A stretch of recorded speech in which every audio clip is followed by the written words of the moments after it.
The big brother of Mage Hand, Arcane Hand lets you punch, grab, push, or block the baddest of baddies with a magical hand that's roughly the size of a U-Haul truck. I'm John, a Forever DM and adventure writer at dumbestdnd.com, and today we're looking at Arcane Hand, or Bigby's Hand, a 5th level evocation spell in D&D 5e. Available to wizards, artificers, sorcerers, and fathomless warlocks, Arcane Hand lets you form a big, beefy hand to help you in combat. Arcane Hand is a concentration spell that takes 1 action to cast, lasts for 1 minute, and has verbal, somatic, and material components. And yes, for you Critical Role fans, Bards can snag Arcane Hand, along with many other non-Bard spells once they get magical secrets at level 10. You too can be Scanlan Shorthalt, but check with your DM first, as there are some heavy liberties taken. You may also be wondering why I mentioned Arcane Hand and Bigby's Hand, and that's because it's the same spell. Arcane Hand is just the copyright-free version of the spell. Past that, the rules are the same. It's similar to the removal in the SRD of all wizard names like Melf, Leomund, or Otto, to name a few. But we are not here to debate the removal of wizard names. We are here to learn more about Arcane Hand, the D&D sibling of the 1998 classic N64 puzzle platformer Glover. Okay, it has nothing to do with that, but it does allow someone to give you a hand and destroy your foes in one of 4 ways, each with its own capabilities and benefits. Punch, shove, grab, or shield with your flavor of a large hand and make your enemies quake with fear. To add a major benefit, Arcane Hand has an amazing upcast scale, which doubles the damage of your fist when you use a 7th level spell slot. That's 2d8 or 2d6 extra damage with each level higher than 5th. Plus, you can control the hand with a bonus action. While Mage Hand is great for smaller tasks and shenanigans, Arcane Hand is bulkier and more combat ready. I mean, I'd hope so for a 5th level spell. We've got a separate video with 28 uses for Arcane Hand. We'll link in the description and history at the end of this video, but for now, let us finger walk our way through the rules as written. You create a large hand of shimmering translucent force in an unoccupied space that you can see within range. Size, large, within range, 120 feet out from you. Shimmering translucent force can really be flavored however you want. If you're a Fathomless Warlock, it appears as a tentacle, for example. Playing a dark and brooding wizard, maybe it's a shadowy entity with gnarly fingernails. Let me know your favorite visuals for your Arcane Hand in the comments. The hand lasts for the spell's duration, and it moves at your command, mimicking the movements of your own hand. When I move, you move, just like that, for 1 minute duration. Mostly flavor text, but this is the detail of the hand motioning in the same way that you motion. Especially helpful for those who want to leverage the hand in heavy role-playing campaigns. I would make my players do this at the table as well. My Arcane Hand punches. Okay, show me at the table. How does it look when this is happening? The hand is an object that has AC and hit points equal to your hit point maximum. A hand that's beefier than a barbarian? I'll take it. An HP of roughly 50 plus? This is a solid summons, especially for the warlocks and artificers. Sorcerers and wizards have similar spells like Summon Draconic Spirit or Conjure Elemental as a 5th level spell, which has a similar HP to the hand. 20 AC though. That's going to be a lot of misses from those who wish to attack the hand. If it drops to 0 hit points, the spell ends. That's how I would expect it to be, but be sure not to let things get out of hand. The hand is a powerful ally, so it would be a shame to lose it before the duration is complete. It's only 1 minute. AC of 20 is also comparable to many dragons, golems, or elementals. It has a strength of 26, which is a +8 modifier, and a dexterity of 10, which is +0 modifier. The high strength here is incredibly important for the different actions that the hand can take, and in many cases it feels overpowered. For a 5th level spell, the strength makes this spell well worth its cost, in my opinion. As a comparison, this is roughly the same strength as a Cloud Giant or Ogremok, the 50-foot-tall prince of evil earth who is made of rock. I actually love that character so much. Again, high CR bad guys, and you're getting it in the form of a nimble hand for a 5th level spell. The hand doesn't fill its space. Its space in this case is talking about its large status, which is 10 by 10, but because it is not a creature and is magical, the rules about how it moves through hallways or spaces is much more flexible. Talk to your DM about how they would run this, but keep in mind as you are planning out your dungeon crawl. Would it fit in the hallway since it Can't technically squeeze? Only your DM can decide. When you cast the spell and as a bonus action on your subsequent turns, you can move the hand up to 60 feet and then cause one of the following effects with it. Moving something around as a bonus action is great, but when you can also swap the abilities of that hand as a bonus, the options become endless and really start to make the caster a major damage dealer. We've also got its movement speed, but note that it's not a true movement speed. You can just move the hand up to 60 feet. From Sage Advice, Jeremy Crawford explicitly calls out that you can move the hand in any direction, which includes up or down. Highlighting again, it's able to move 60 feet and use one of the following with a bonus action. So movement and effect. Clenched Fist. The hand strikes one creature or object within 5 feet of it. Make a melee spell attack for the hand using your game statistics. On a hit, the target takes 48 force damage. On your bonus action, move the hand into range of whatever you want to punch and check that you hit the target based on your spell DC and the target's AC.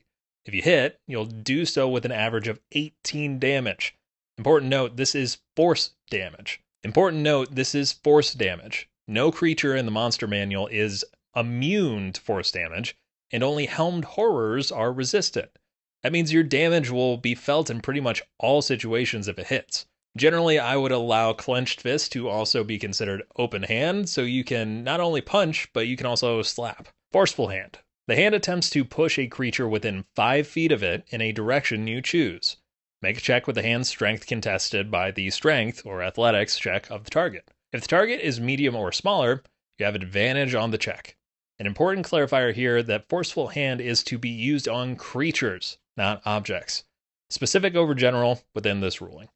Remember too, contested strength check is you against the target, but the hand will get a +8 on its roll, and you will roll with advantage if the target is medium or smaller. That's most humanoids, and over half of the monster manual you'll get to roll with advantage. If you succeed, the hand pushes the target up to 5 feet plus a number of feet equal to 5 times your spellcasting ability modifier. The hand moves with the target to remain within 5 feet of it. Let's unpack that movement ability. You can move the hand up to 60 feet. Then the target needs to be within 5 feet and will continue to be for the duration of the push. That push is between 5 feet and 5 times your spellcasting mod.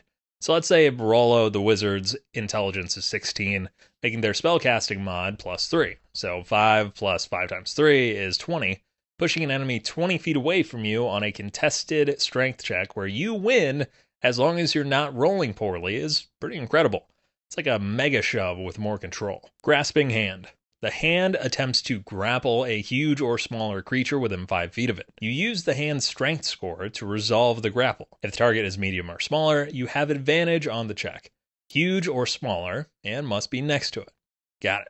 Advantage in many cases, again, and contested based on the 26 strength of the hand, a +8 modifier. Grappling a creature takes their movement speed to 0 and forces them to take an action to break free, but against the contested strength check. An example, Adult Green Dragon is stomping around, Rollo the Wizard casts Arcane Hand and moves the hand next to the dragon to use Grasping Hand as the bonus action. Dragon has +6, hand has +8, both roll a 10. Now the CR-15 dragon is incapable of moving until it contests and breaks free of the grapple. Limiting the movement of a dragon definitely has major combat benefits. While the hand is grappling the target, you can use a bonus action to have the hand crush it. When you do so, the target takes bludgeoning damage equal to 2d6 plus your spellcasting ability modifier. Keeping with the wizard example, that's 2d6 plus 3 damage to the grappled creature. Note that because you will use your bonus action to use Grasping Hand, that means you'll need to wait until your next turn to deal any crushing damage. Bonus to grapple, bonus to crush. 2 separate bonus actions. Until contested and successful, the hand will continue grappling the target for the duration. Interposing Hand. The hand interposes itself between you and a creature you choose until you give the hand different command. Nothing fancy here, but interpose just means place or insert between one thing and another. Use it as a bonus action and suddenly the hand is a hand wall between you and another creature. Think of it as a hand making a big ol' stop sign. The other interesting bit is that it's one specific creature you choose. Good for combat where there's a beefy baddie or two, but not so much for fending off the attacks of minions. The hand moves to stay between you and the target, providing you with half cover against the target. Half cover gives +2 bonus to AC and Dex saving throws, so you get some decent shielding buffs here. Another thing to note is the hand stays between you and the target. If they strafe, the hand shifts, making it impossible to go around the hand. A major question here, though, is how far away from you is the hand? It is between you and a creature, but if you pick a creature 30 feet away, does the hand sit at 15 or at 5 away to continue to give you cover? Mechanically, I don't know that it makes much difference because it is only impactful to that one creature, but it's worth kicking the tires a bit. I'd lean toward the hand being next to the caster, causing a 10-foot buffer. That way the radius in which it would need to move to stay between caster and creature is minimized. The target can't move through the hand space if its strength score is less than or equal to the hand strength score. If its strength score is higher than the hand strength score, the target can move toward you through the hand space, but that space is difficult terrain for the target. No check involved here. Again, no check is involved here. Simply hand strength against target strength. Hand strength is 26, so a creature would need to be a strength of 27 to move through the interposing hand. Not great against cloud giants, but at this time there are roughly 40 creatures that could pass through. All other 800 or so creatures will just get frustrated and resort to ranged attacks, which would have to deal with your hand first. Not a great option for them.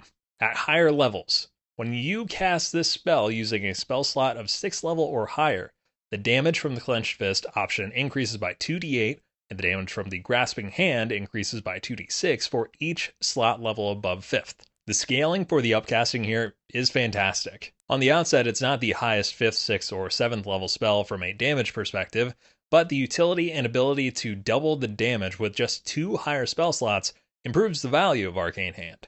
Reminder here, nothing else changes, just the damage dealt for Grasping Hand or Clenched Fist. Remember, the hand is an object, so any spell that specifies casting on a creature would have no effect on the hand you've created. This also means that it is immune to mental saving throws, psychic damage, poison, and any damage where you need a wisdom score to be affected. As DM, you'll need to make a determination around the hardness of the hand. Is it something that you could use as a platform, similar to Sam Riegel's Scanlan in Critical Role? Or is it only a solid object when commanded to take one of the effects? Personally, I prefer the hand to be a solid object in all cases to provide utility in and out of combat, almost like a mega mage hand. From a rule of cool perspective, it's a lot cooler if the hand is solid the entire time it's in existence. This would allow for the hand to catch you, carry you, or be a small bridge when one might be out. Rules as written, they seem to specifically avoid referring to its usage to aid the caster other than Interposing Hand. Each DM seems to have additional flavor that they allow at their table, like Dungeon Dudes allowing for Arcane Hand to flick opponents with force damage. Not completely different from Clenched Fist, but different enough in interpretation to prove the point. The problem with allowing for the hand to be solid is that it then opens up shenanigans with Grasping Hand. Grasping Hand specifically notes a huge or smaller creature within 5 feet of it, but giving wiggle room in Arcane Hand would mean players could grab an object, lift it above an opponent, and then drop said object on the enemy for hefty fall damage. The specificity within the spell, though, limits interaction between hand and objects, but again, depends on how you want to rule it at the table. How about you? How flexible are you when it comes to the utility of Arcane Hand? We've got a separate video with 28 uses for Arcane Hand that I'll link to in the description. Otherwise, let's dip into the history of Arcane, or Bigby's hand. Through the various editions of D&D, Arcane Hand has gone through some major changes. Mostly referred to in prior editions as Bigby's blank hand, Arcane Hand was originally invented by the great wizard Bigby, who forced mages to grab each of his spells independently, apparently, until ultimately they were combined into just one spell in 5th edition. Prior versions were also much stronger to offset them being separate spells. Grasping Hand in 3rd edition, for example, had a strength score of 31 with the ability to bull rush opponents. The spell was split into Interposing Hand, Forceful Hand, Grasping Hand, Clenched Fist, Crushing Hand, Icy Grasp, and Grasping Hands with an S, with the last 2 coming up in 4th edition. The 2nd edition of D&D had these hands split between 5th level spells and 9th level spells, with Crushing Hand taking the 9th slot, but also created a huge hand, and the grasping of a creature was automatic with no rolls. The constriction damage also increased per round with 1d10 in the first, 2d10 in the second and third, then 4d10 in the 4th round and beyond. The hand also had an AC of 0. While 5th edition may have done some nerfing when it pulled all of the Bigby's hand spells into just one 5th level spell, it kept the utility and damage dealing to a pretty consistent level, even improving the bludgeoning damage of Grasping Hand to an average of 45 damage per round with 10d6 when cast at a 9th level. Arcane Hand is an excellent and versatile 5th level spell, and with its broad range of uses, it definitely dives into the top tier spells for mages of all types. Let me know what we missed in the comments below, and until next time, roll high, stay ridiculous, and thanks for watching.